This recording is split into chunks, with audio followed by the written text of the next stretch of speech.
کل فیقے کمہار کے گھر کے سامنے ایک نئی چمکتی ہوئی گاڑی کھڑی تھی۔ سارے گاؤں میں اس کا چرچا تھا، جانے کون ملنے آیا تھا۔ میں جانتا تھا فیقہ پہلی فرصت میں آ کر مجھے سارا ماجرا ضرور سنائے گا۔ وہی ہوا، وہی شام کو ڈیرے پر آ کر بیٹھا ہی تھا کہ فیقہ چلا آیا۔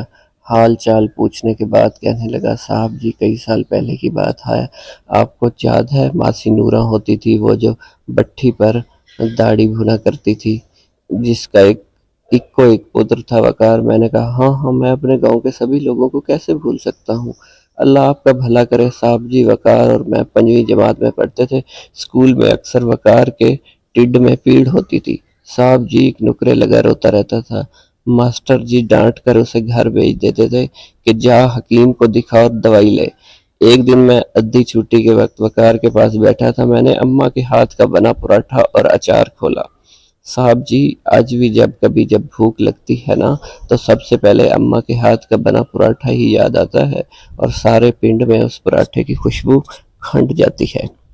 پتہ نہیں صاحب جی اماں کے ہاتھ میں کیا جادو تھا۔ صاحب جی وقار نے پراٹھے کی طرف دیکھا اور نظریں پھیر لی۔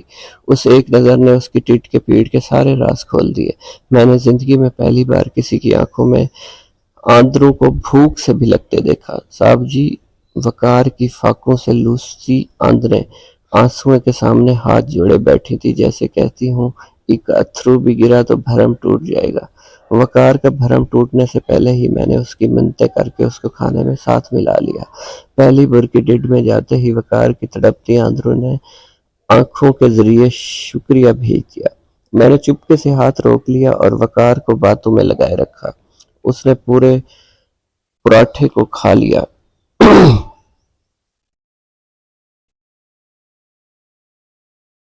اور اکثر ایسا ہونے لگا، میں کسی نہ کسی بہانے وقار کو کھانے میں ملا لیتا۔ وقار کی بھوکی آندروں کے ساتھ میرے پراٹھے کی یاری پکی ہو گئی تھی، اور میری وقار کے ساتھ خورے کس کی یاری زیادہ پکی تھی۔ میں اسکول سے گھر آتے بھی بھوک کی کھپ مچا دیتا۔ ایک دن اماں نے پوچھ ہی لیا، پتر تجھے 7 پراٹھا بنا کے دیتی ہوں، کھاتا بھی ہے کہ نہیں، اتنی بھوک کیوں لگ جاتی ہے تجھے؟ میرے ہاتھ پیر پھول جاتے ہیں تو آتے ہی بھوک کی کھپ ڈال دیتا ہے جیسے صدیوں کا بھوکا ہو۔ میں کہاں کچھ بتانے والا تھا صاحب جی، پر اماں نے اگلوا کے ہی دم لیا، ساری بات بتائی۔ اماں تو سن کر بلک پڑی، کہنے لگی کل سے 2 پراٹھے بنا دیا کروں گی۔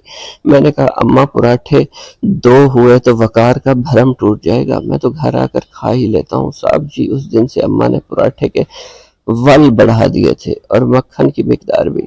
کہنے لگی وہ بھی میری جیسی ماں کا پتر ہے۔ مامتا تو وکری نہیں ہوتی فیقے، مائیں وکھو وکھ ہوئیں تو کیا مائیں ہوئیں۔ میں سوچ میں پڑ گیا، 5ویں جماعت میں پڑھنے والے فیقے کو بھرم رکھنے کا پتہ تھا۔ بھرم جو ذات کا مان ہوتا ہے، اگر ایک بار بھرم ٹوٹ جائے تو بندہ بھی ٹوٹ جاتا ہے، ساری زندگی اپنی کرچیاں اکٹھی کرنے میں گزر جاتی ہیں، اور بندہ پھر کبھی نہیں جڑ پاتا۔ فیقے کو 5ویں جماعت سے ہی بھرم رکھنے آتے تھے، اس سے آگے تو وہ پڑھ ہی نہیں سکا تھا۔ اور میں پڑھا لکھا اعلیٰ تعلیم یافتہ، مجھے کسی اسکول نے بھرم رکھنا سکھایا ہی نہیں تھا۔ صاحب جی اس کے بعد اماں بہانے سے وقار کے گھر جانے لگی، دیکھ نوراں ساگ بنایا ہے، چکھ کر بتا کیسا بنا ہے۔ وقار کی اماں کو بھی پتہ نہ چلتا، ان کا ایک ڈنگ ٹپ جاتا۔ صاحب جی وقار کو پڑھنے کا بہت شوق تھا، پھر اماں نے مامے سے کہہ کر ماسی نورہ کو شہر میں کسی کے گھر کام پر لگوا دیا۔ تنخواہ وقار کی پڑھائی اور 2 وقت کی روٹی طے ہوئی۔ اماں کی زندگی تک ماسی نورہ سے رابطہ رہا۔ اماں کے جانے کے بعد چند ماہ ہی بعد ماسی بھی گزر گئی، اس کے بعد رابطہ ہی کٹ گیا۔ کل وقار آیا تھا، ولایت میں رہتا ہے جی، واپس آتے ہی ملنے چلا آیا، پڑھ لکھ کر بڑا اڈا افسر بن گیا ہے جی، مجھے لینے آیا ہے صاحب جی، کہتا تیرے سارے کاغذات ریڈی کر کے پاسپورٹ بڑھوا کر تجھے ساتھ لینے آیا ہوں، اور ادھر میری اماں کے نام پر لنگر خانہ کھولنا چاہتا ہوں جی۔ صاحب جی میں نے حیران ہو کر وقار سے پوچھا، یار لوگ سکول بڑھواتے ہیں، ہسپتال بڑھواتے ہیں، تو لنگر ہی کیوں کھولنا چاہتا ہے؟ وہ بھی اماں کے نام پر۔ کہنے لگا فیقے بھوک بڑی ظالم چیز ہے، چور ڈاکو بڑھا دیتی ہے، خالی پیٹ پڑھائی نہیں ہوتی، ٹیڈ پیٹ سے جان نکلتی ہے۔ تیرے سے زیادہ اس بات کو کون جانتا ہے فیقے، ساری آنکھیں پڑھنے والے نہیں ہوتے، اور نہ ہی تیرے ورگے بھرم رکھنے والے۔ پھر کہنے لگا، یار فیقے تجھے ایک بات بتاؤں، جھلیا میں سب جانتا ہوں۔ چند دنوں کے بعد جب پراٹھے کے ول بڑھ گئے تھے اور مکھن بھی آدھا پراٹھا کھا کے بھی میرا پیٹ بھر جاتا تھا۔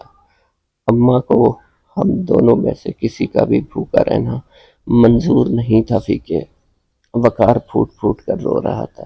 اماں یہاں بھی بازی لے گئی صاحب جی، اور میں بھی اس سوچ میں ڈوب گیا کہ لوستی آندروں اور پراٹھے کی یاری زیادہ پکی تھی یا فیکے اور وقار کی بھرم کی بنیاد پر قائم ہونے والے رشتے کبھی نہیں ٹوٹا کرتے۔